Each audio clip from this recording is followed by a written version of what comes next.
Erections are a complicated event, yet when they occur without difficulty, it's easy to assume that they are simple. Yet they are anything but. They are a complicated interaction between our nervous, vascular, and endocrine systems acting on the penis to bring about an increase in blood flow and thus rigidity.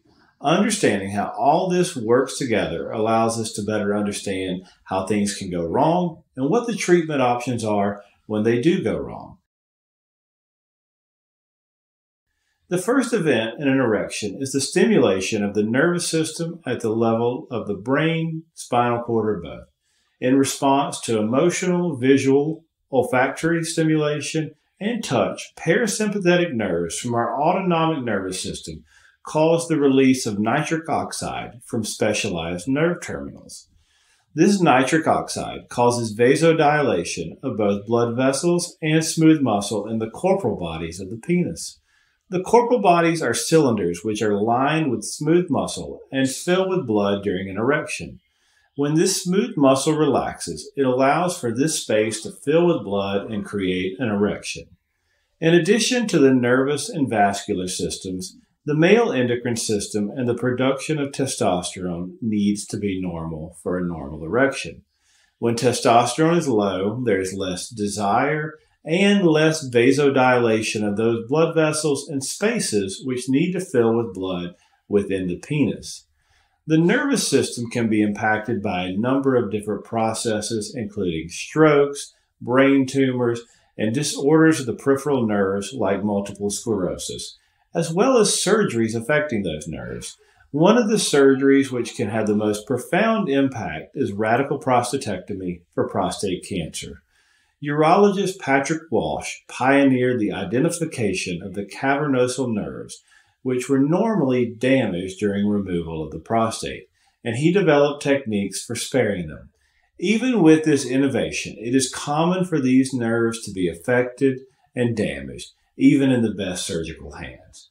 Data suggest robotic surgery, while an improvement in overall care, has not significantly improved this aspect of surgery with respect to erectile function.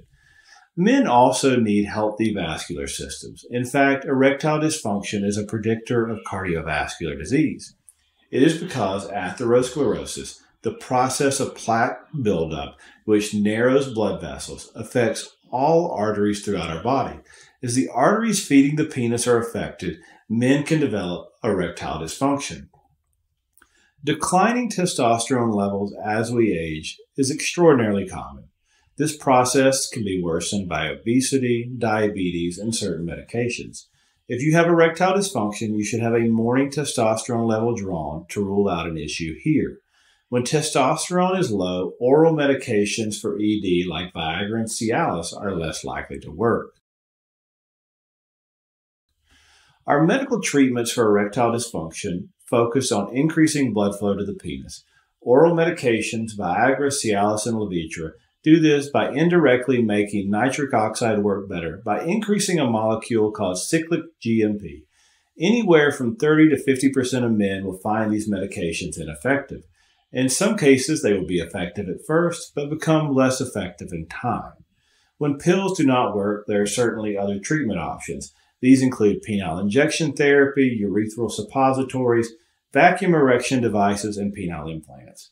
Penile injection therapy involves vasodilators, molecules that can directly relax blood vessels, being injected directly into the penis. This is effective in approximately 70% of men.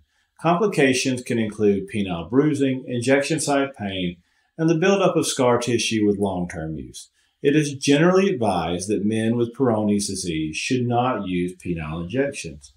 Muse, or the insertion of a suppository into the urethra, is rarely effective and can cause significant penile pain and dizziness. Vacuum erection devices are pumps which are suctions bringing blood into the penis. While they can create an erection, a ring must be used to trap the blood and apply to the base of the penis. This causes many men to complain that the penis feels cool and unnatural. There are experimental therapies that many men are reading about, including shockwave therapy and platelet-rich plasma. These regenerative therapies are still considered experimental and the Sexual Medicine Society of North America says they should not be offered outside of a clinical trial at this time. After men have found oral medications to be ineffective, they may benefit from a penile Doppler study.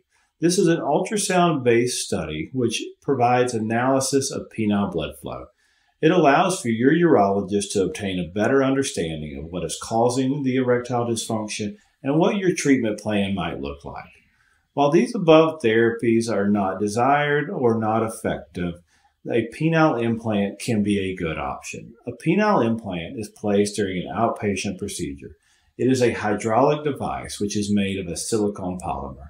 While many men are fearful and reluctant when a penile implant is mentioned, satisfaction rates are high, and many men wish they had pursued the therapy earlier.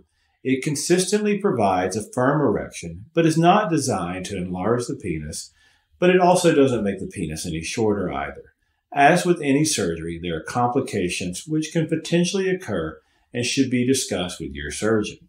The bottom line is most men who want to return to sexual activity will be able to do so.